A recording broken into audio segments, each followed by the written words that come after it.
Let us take a little look at Psalm 18 and see how many of these verses. This is a protracted psalm. It's not just 7 verses or 11. So we may have to break it somewhere in the middle as we pursue David's writings under God's inspiration. Psalm 18. I will give thee, O Lord, or I will love thee, O Lord, my God, my strength. I would like to call your attention to the frequent use of the term my in this early part of this psalm. My. What David is doing is personalizing what God has been to him.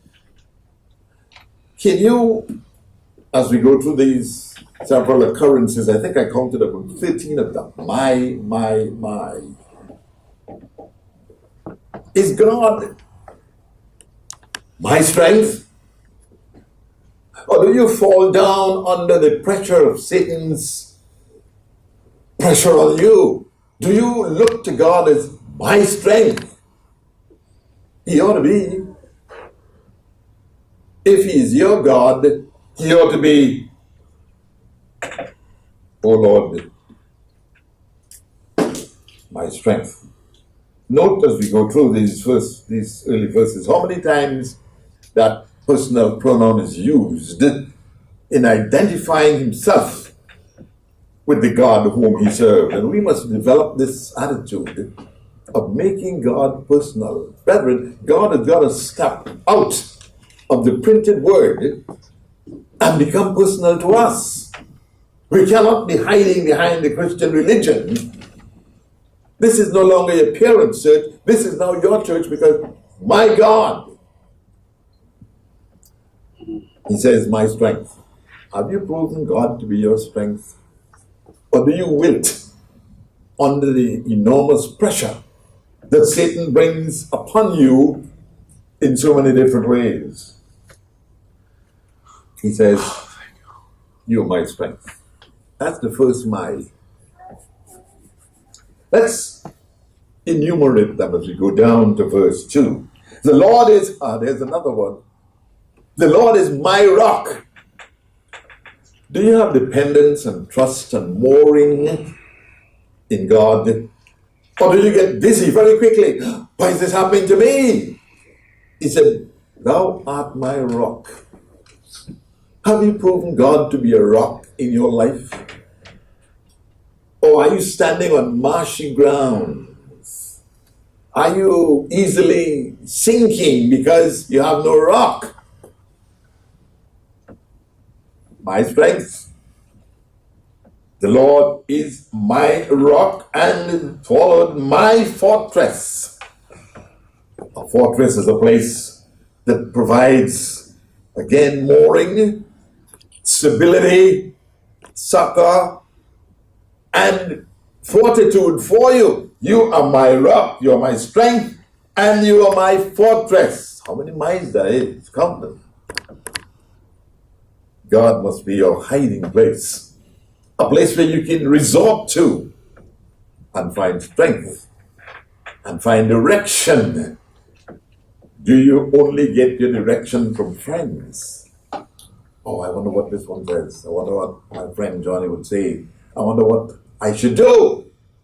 Christ and God, the members of the God family now, must be a rock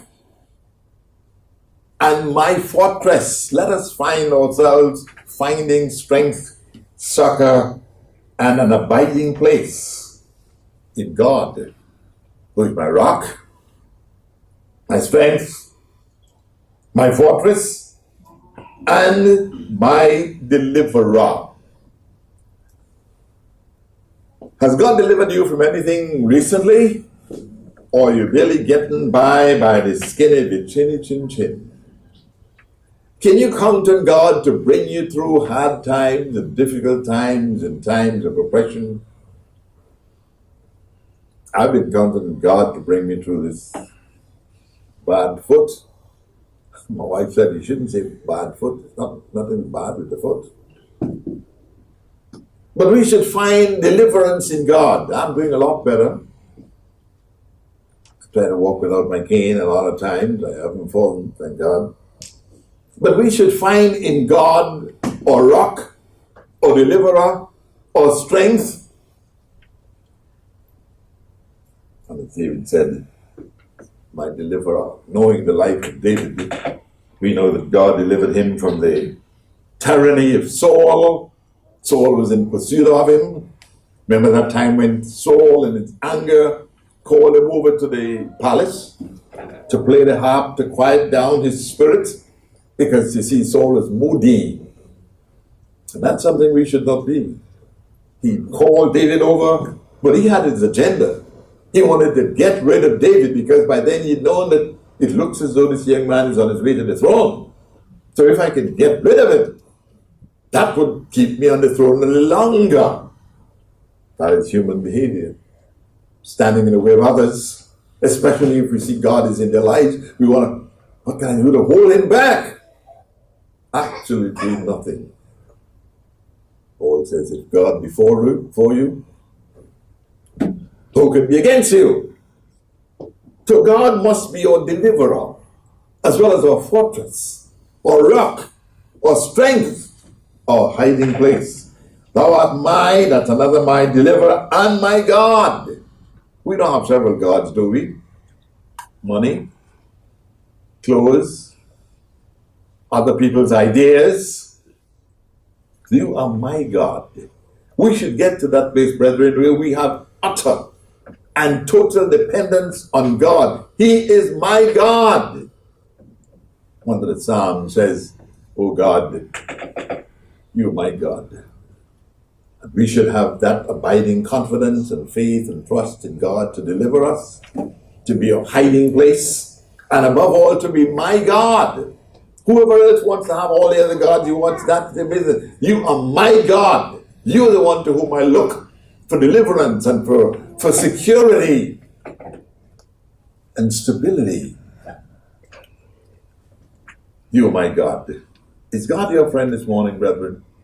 Or do you get scatterbrained and all frazzled and all out of shape because things aren't going the way you want them to go? You should be able to say with an abiding confidence, you are my God. You are my deliverer. You will bring me through this. When I first had this surgery in the foot, I said to my wife, we will dance again. We have. So I know God is working. God is not, as they say, God is not done with me yet. God's not done with you yet, brethren. But you've got to let your faith quotient be raised in trusting God. Let him be your strength. Let him be your deliverer. Let him be my God and your God. What did Ruth say? Your people, my people. Your God, my God.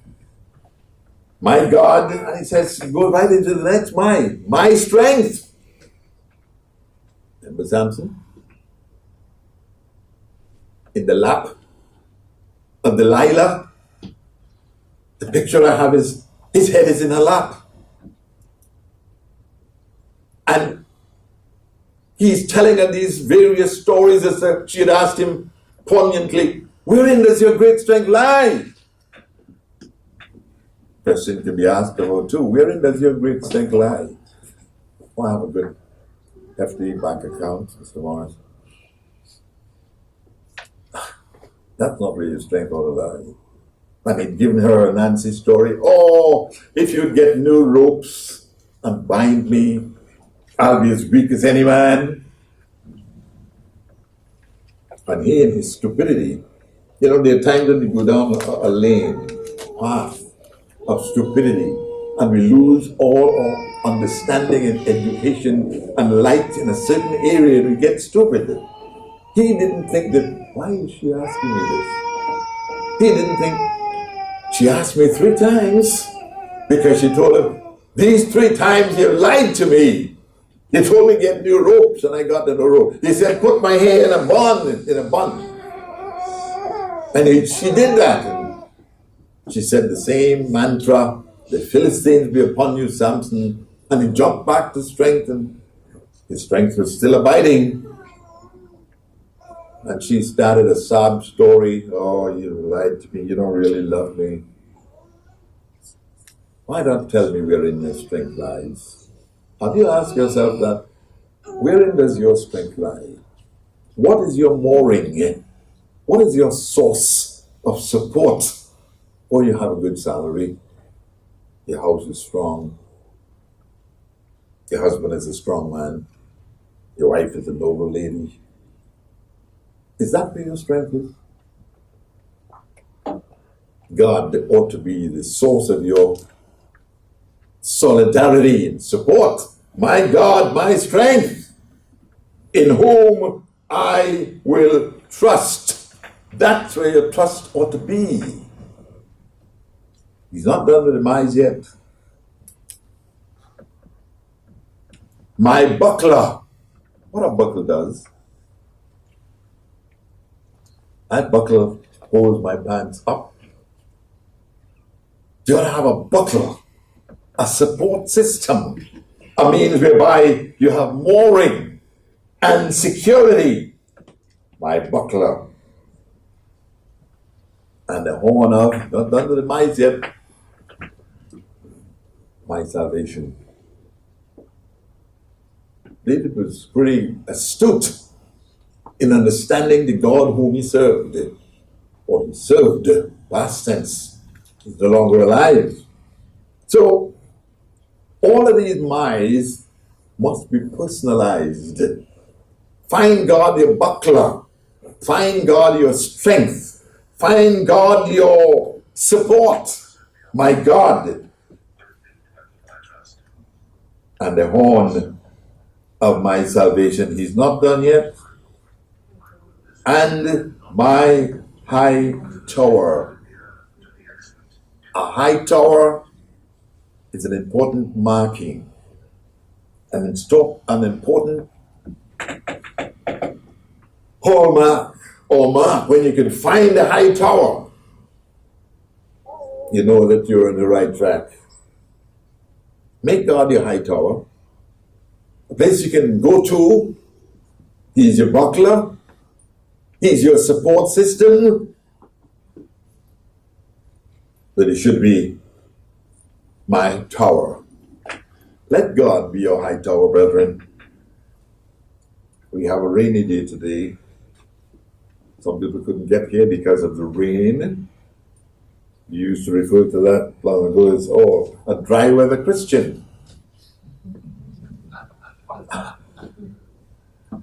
But that's not the case. People have difficulty in getting transportation. Some come to the conclusion, it's rainy out there, I'm not going this morning. You try that with your job. We tell people from the Caribbean and other countries, in spite of the snow, you're still expected to get to work for 8 o'clock. How could they expect that of you? But they expect it, and they're right. If you want to make your 40 hours a week, you better get there at 37 and a half. I know those hours because when I worked in payroll, I had to know those hours. My high tower. Verse 3. I will call upon the Lord who is worthy to be praised. We say that flippantly and glibly, he's worthy to be praised. And we raise our hands, he's worthy to be praised. You should have that confidence and assurance and mooring and trust in God. Know that he's worthy to be praised. I'm not walking a little better because my doctors were geniuses and they brought me around. My trust was in God, and it's in God. Talking to my wife this week about the day of that surgery. Went in there and I had all my faculties. I knew where I was. And as they wheeled me into the operating room, I said, Lord God, this is in your hand. You give the doctors wisdom to cut the right spot, because doctors have known to cut off the wrong foot. Well, I trust you for this operation to go well. That God is the source of my strength and my high tower. So shall I be saved from my enemies. Do you have enemies? How do you think you'll be freed from them? Answering back, counteracting, leave them in the hands of God. If He's your God, He will deliver you in time. A boss on the job, somebody is a constant irritant, cannot get away from the pressure of that person's seeking dominion and domination of you. Let God take care of it. The sorrows of death compass me, and the floods of ungodly men. I like that term, floods. That means a whole lot. The floods of ungodly men made me afraid. We will be stupid not to be afraid when we are surrounded by evil men who mean us absolutely no good. There's no hiding place from these people. They're constantly on your heel, sometimes in your face. Floods of ungodly men compass me about, but you will deliver me, because before you said you are my deliverer. Verse 5, the sorrows of hell compass me about. The snares of death prevented me. All of the negatives about death that we've come to understand, that David is trying to bring them out here to us. The snares, the sorrows of death. Death is sorrowful. No wonder Jesus wept outside of Lazarus' grave. It's all right to weep. There are times to weep. Some months ago, when I realized that this foot was not going to go right away as I thought,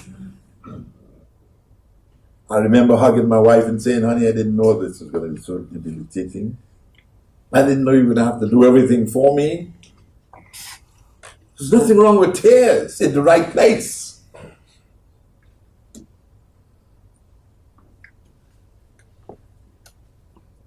Verse 6, another introduction of a my. Now the my is about his weaknesses, not the strengths of God. In my distress, this my is different from the previous my's. My distress. Are you in distress this morning? Do you have things that are distressing you? Not enough money, not enough understanding, enemies around you, and you're in trouble because these people wouldn't give me a break. In my distress, I called upon the Lord and cried unto, there's another my, unto my God. He heard me. Is this coming to mind of a song that Mr. Armstrong's brother Dwight penned? Here's where he got the words from. In my distress, he heard me. Again, another my, heard my voice out of his temple. And again, another my. And my cry came before him, even into his ears. See the inspiration of Dwight Armstrong, that song, the words of David, the words of the Psalms were excellently utilized. Cry came into his ears because God is attentive. God wants to hear us, not enjoy us crying. He doesn't need crocodile tears, but God can tell when we are deeply emoting and we feel the temper, the temperature of the situation. If you have to cry, you cry. You don't cry to impress God. God is not that easily impressed. Even unto his ears. Then the earth shook and trembled. That's in the song as well. The foundations also of the hills moved. What a picture the psalmist is painting here of God and his ability. This is how we think of God. The foundations of the hills moved. and was shaken because he was wroth. God can get angry. It's in Isaiah that says God is angry with the wicked every day. But this has been going on since creation. That's why we had the flood that wiped out the antediluvian world. God can get angry. He can get angry with me. He can get angry with you. Try not to get on the bad side of God. Not that God has a bad side, but God can get angry because he was wroth. Verse 8. There went up, this is in the song too, a smoke out of his nostrils. You can tell how mad he was. And God is painted here by David as having human characteristics. He has a nostril. Smoke went out of his nostrils. He was so mad. And fire out of his mouth. Devoured coals were kindled by it. This God got pretty angry. Revelation 6 talks about the nations of the earth will be running to the hills and mountains and begging them to fall on them because of the terror of God. God can get terrible. We'll run to the hills and ask the hills and the mountains to fall on us and cover us from the face of him with whom we have to do or deal. David had a graphic understanding of the various facets of God. Go to verse 9. He bowed the heavens, you remember the song now, also, and came down, and darkness was under his feet. God has feet. So David has a graphic grasp of the God with whom he was dealing. And it is for us to become so acquainted with God that we can graphically understand these paintings of David. And we must get our own images of the God with whom we have to do. Let's do verse 10. And he rode upon a cherub. That's the hymn. And did fly, yea, he did fly upon the wings of the wind. He made darkness his secret place. I was thinking of all the secrets that God has that we don't understand yet. God has secrets that he keeps to himself, and he hasn't seen fit to give them to us. The secret of death. Christian children ask, where are dead people? And we have all sorts of theological answers. Men, or they're in purgatory, they're in hell, they're in hell. Secrets of God that they will reveal in time. And it is for us, with the grasp of our theology, to understand in measure. If we understand it fully, it will not be a secret. Secret place, his pavilion round about him were dark. God encroaches himself in darkness until he is ready to reveal it in light. John says, if we walk in the light, as he's in the light, we have fellowship one with the other, and the blood of Jesus Christ, his Son, cleanses us from all sin. So God does have some dark areas, not that he's hiding things from us. They will be revealed in time when we become members of the God family and have some of the same powers, because the Bible says we shall be like God.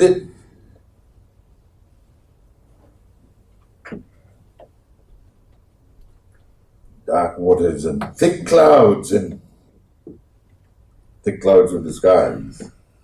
And the brightness that was before him, his thick clouds passed. Hailstones and cold of fire. What a build-up of this God. We get a big glimpse of what the imaginings and the revelation of David was. The Lord also thundered. We think of God as thundering. When God moved, He told us as children, when there's lightning and thunder and all and sun, the devil, God is fighting. He thundered in the heavens, and the highest gave His voice. Hailstones and coals of fire. Kind of awkward to stop this psalm here. This is such a build-up of information and revelation that it gives us a panorama that David had. Yea, he sent out his arrows and scattered them, and he shot out lightnings and discomforted them. God has an arsenal of things He can use to convey His mood and His feelings and His ideas.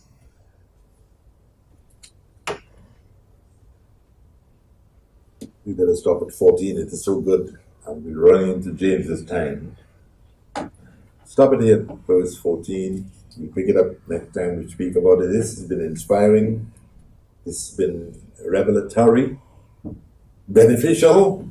And I hope it gives us an insight into the God we serve, that He should be my God, my strength, my buckler, my high tower, my fortress, and the lifter up of my head, as He said in another psalm. God is our God. We should make Him more personal. We should seek to understand Him better and more. Yea, we should seek to have an intimate relationship with God, so He is no stranger to us.